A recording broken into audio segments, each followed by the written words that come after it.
Okay, folks, Chandler and Lee and Jim, how are you all? On with the show here. So, yeah, the video photo is the one that's exactly on point of what you want. But as you can see, there's so many variations of the theme where you have different types of hidden halos. But as you can see, my point here is showing you that the narrow, you have the leverage gauge, George. The narrow shank, 2 millimeters or whatever. You can see they're all like that. This is what's trending right now. About every 10 years there's another trend. Here's the yellow. But this is the same over and over. All of these, as you can see. Right? That's what they all want. Skinny shank, 1.73 millimeter.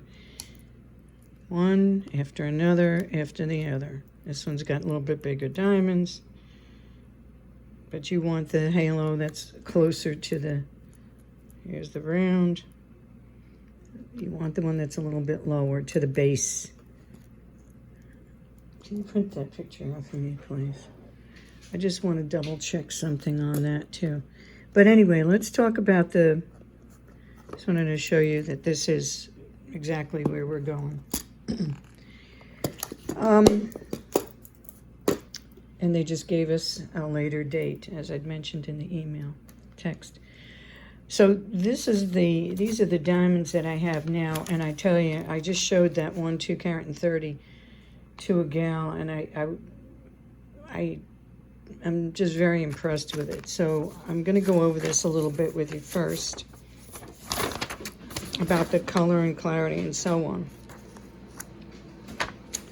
First of all, what we're trying to do here is get as much weight as possible from the crystal and not sacrifice the make of the stone. So we want a beautiful stone with a lot of weight, but we don't want to sacrifice anything. For example, this might be about 1 carat and 70, and this might be 1 carat and 40, but this is going to be a prettier stone because you have total internal reflection and a lot of scintillating light. And I'm very particular about the makes of the stones. We don't want it too spready. We don't want it too deep. We want it just right. There are specific proportions, table diameter percentage, depth percentage, crown height, pavilion angle, and so on and so forth. But we still want the best bang for the buck. So we'll go into the makes a little bit further. The color is the most difficult thing, but it's the contributing factor to driving the price up per carat. We can't change the color or the clarity. When we get the crystal to cut the stone, that already has a color and a clarity. Can't change it. So we got to map it out, and we've got to get the most, and I'll show you how we do that. We study the crystal like this. That's a CAD example of how we map it out within the crystallographic axis. And we try to not lose any weight whatsoever. So out of one piece of rough, we might be able to get 5 stones or more. But we don't start cutting until we max it out. Make sense?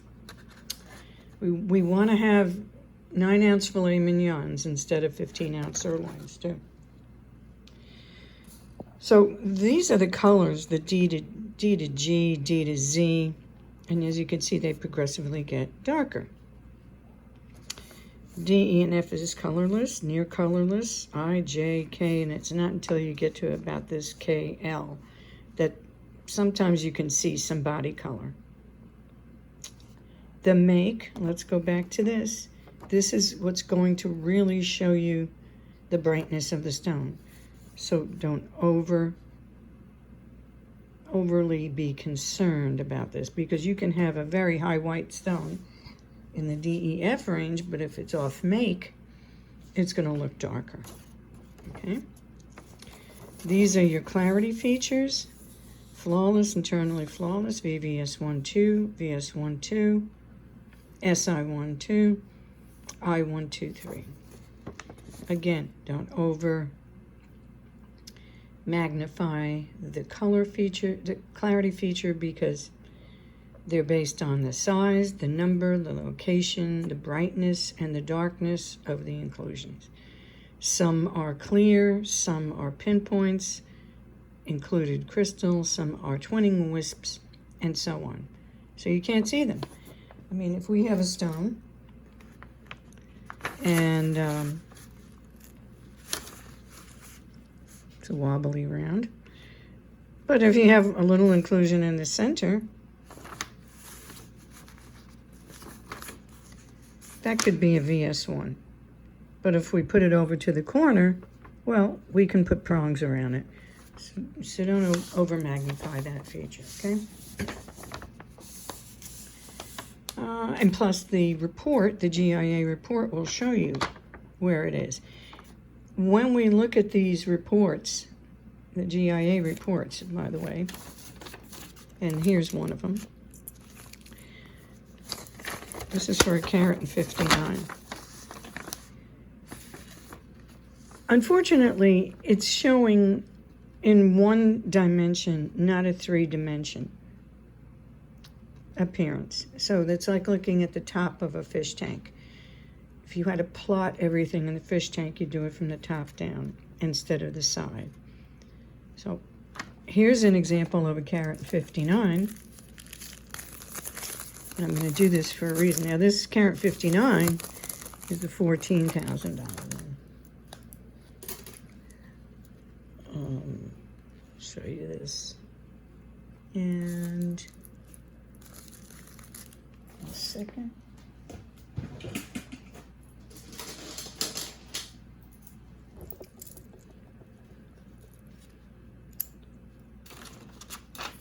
Oop, there it is.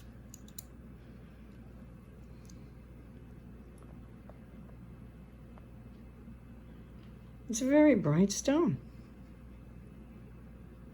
7.60 millimeters.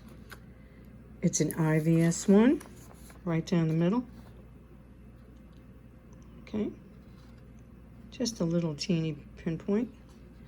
So let's put that in there, just so you can see what it looks like. So that's an eye. You cannot tell me what color it is, face up. Anybody that tells you they can tell you the difference between an I and a J without a controlled clinical environment is just talking crazy. So there's the carat and 59, just for reference sake. Let's put him away. The next one that I was telling you about, I know you were jumping to the 230, but well, let's see why. Why are we going to do that? This is a carat and 83.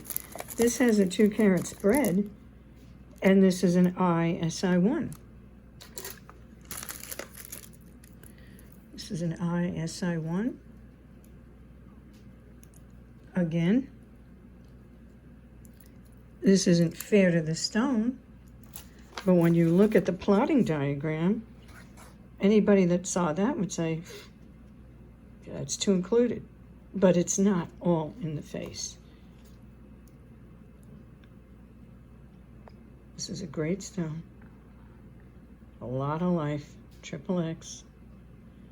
And let's put it in here, because I want you to see the difference between the 159, and remember these are both eye color, the 159 and the 183.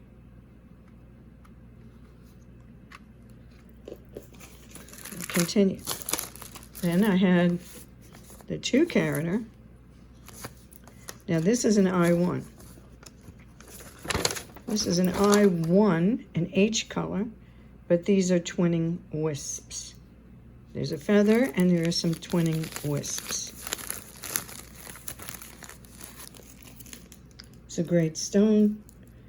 I think I would prefer it in an earring or in a pendant, but to give you an idea of this 2 carat eye. It's a lot of look for the money.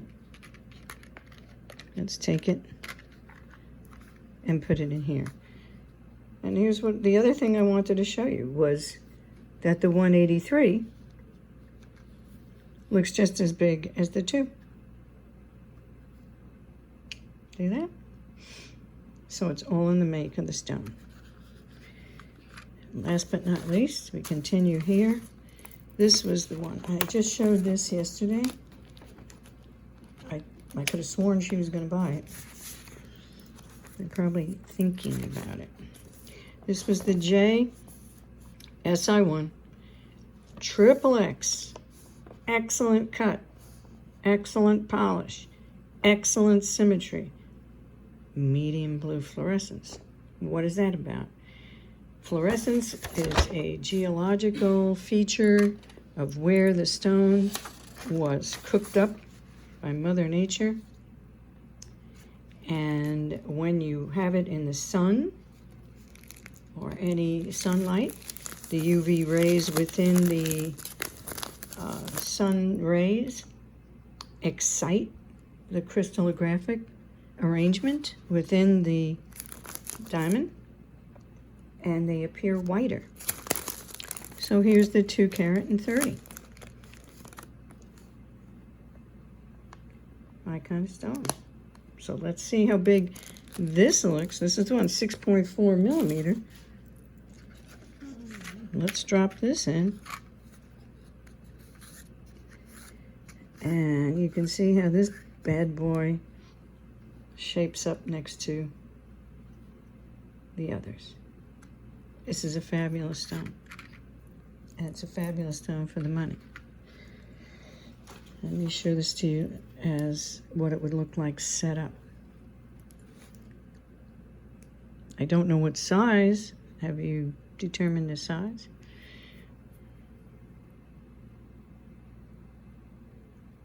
I take a size 6, but look at that in proportion to my hand.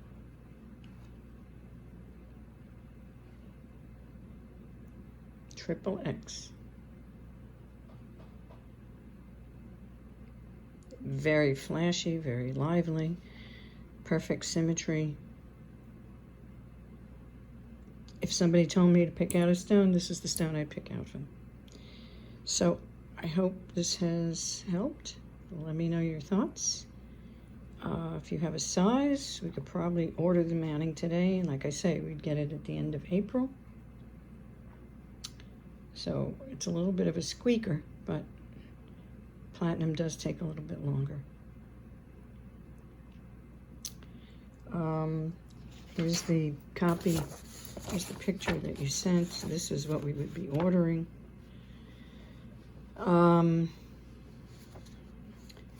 You've got enough clearance here for the wedding band, I think.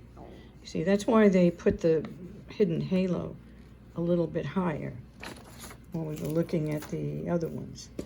They put the hidden halo a little bit higher, that kind of thing, because, where's the other one?